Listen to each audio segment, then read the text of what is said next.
Hey, what's up guys, TechTitan here, and I am back again with a brand new video. So before I begin this video, I want to thank you all so much for watching this one. If you enjoy my content, leave a thumbs up. Also, if you haven't subscribed, go ahead and do so. The subscribe button is right below the like button, so if you like the video, you might as well just go ahead and subscribe, right? Okay, so in today's video, we're going to be taking a look at the Samsung Galaxy J2. So really, this is Samsung's first attempt at a budget phone in 2019.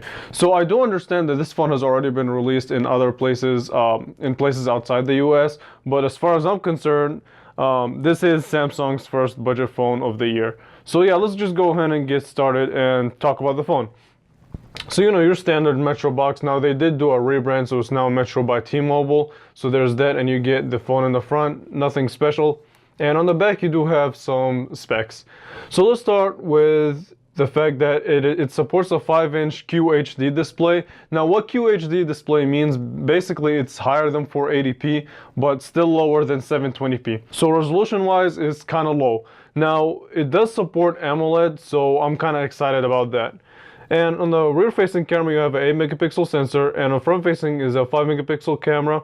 And you have 16 gigabytes of storage, expandable via a micro SD card, 2 gigabytes of RAM, as well as a 1.4 gigahertz quad-core processor, and it does use Qualcomm Snapdragon 425 chip. So pretty low-budget specs, but at the end of the day, it is only a $70 phone. So okay, let's just go ahead and open the box and get to it. Alright, so here it is. Here's how the phone looks like, and we'll discuss the design also in a second.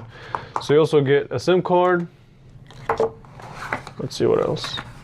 So a user manual, your Samsung wall charger, and I guess it doesn't really support any quick charge. Understandable. And let me see. I'm checking for something. Okay. So also micro USB, and I'll talk a little bit about that in a second too. And your removable battery. So confirmed, this phone does support a removable battery, and I believe it's a 2600. So I believe it's a 2600 milliamp hour battery.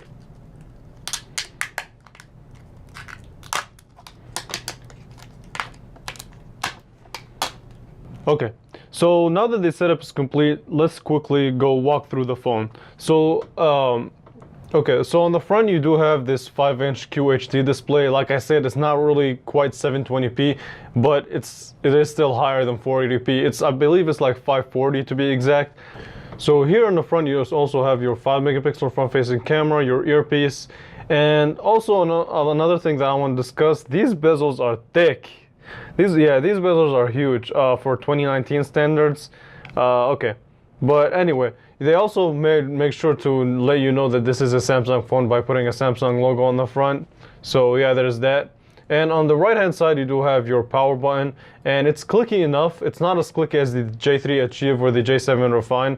And on the left hand side, you do have your volume up and down.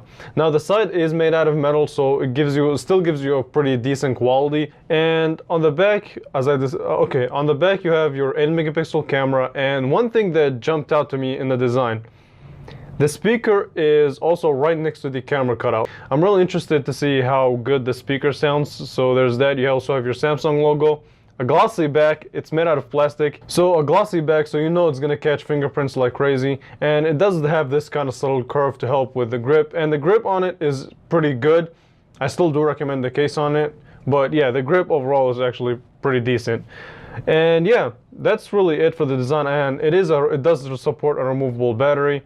And on the bottom you have your micro USB, as well as you still retain the 3.5mm headphone jack. So the old port that I'm proud of is the 3.5mm headphone jack, the one that really needs to disappear. So here's the deal with the micro USB port. To me, the USB-C has been the move for quite some time. I understand that this is a budget phone, but at the same time, I mean, that's just the port that all phones must be using, budget or not. There's really no excuse, especially for a company like Samsung, to still retain that micro USB port. And yeah, so the display also does support AMOLED technology. Now, because it's low resolution, it's not going to be as good of an experience as something like the Galaxy J6 or the Galaxy S7, S8, S9, whatever, or any other phone that supports an AMOLED screen with a higher resolution. So there's that. Now, specs. It only supports a 1.4 gigahertz quad core chip and only 2 gigabytes of RAM. So I'm not really expecting this phone to be a beast in performance, but it should get you through day-to-day tasks. So things like the phone app, for example, hey, it's fast enough. And the messaging app, also quick. So browsing the web also should be really good on this phone. Now, let's load up a quick website. So it's fast and it works. So that's really it for this phone. So this phone is decently fast for daily tasks. Now, things that require hardcore gaming, so if you plan on playing heavy demanding games like PUBG or any game that really supports 3D graphics, then you're out of luck. This one is just not going to be a good experience. Now, the camera. So the camera, I'm also setting a certain expectation. It's not really something that is meant to wow me or anything like that. But again, I'm expecting it to get the job done.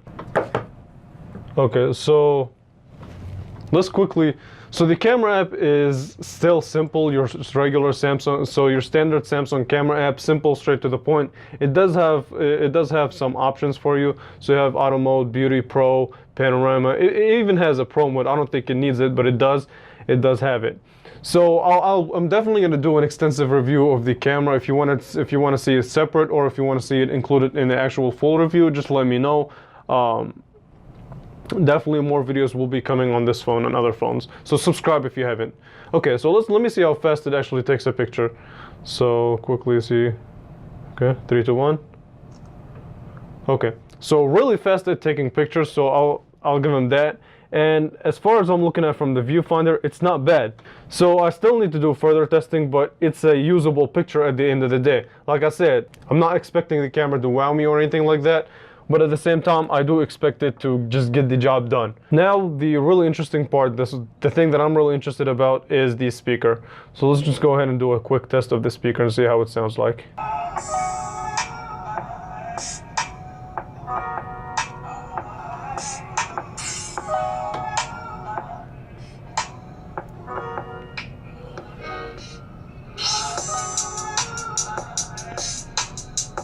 So speaker. Kind of a teeny speaker, doesn't really get that loud, and the placing for it is as bad as I thought. So I'm not really trying to bash on the speaker or this phone in general, because at the end of the day, this is really meant for low budget. So this is a really low budget option, and the whole point of it is just to get the job done. But the speaker is a little bit tinny and doesn't really get that loud. The positioning for it is just as bad as I thought. So I really like the side speaker that other budget Samsung phones have, like the J3 and the J7. But for some reason, they just decided to put it on the back. I don't know why, but hey, that's just what they went through. But yeah, I mean, that's really it for first impressions. Let's end it here. I want to thank you all so much for watching, and I will catch you guys in the next video. If you haven't subscribed, go ahead and do so. And yeah, stay tuned for the next video. So yeah, thank you all so much for watching, and I will catch you guys in the next video. Thanks for watching.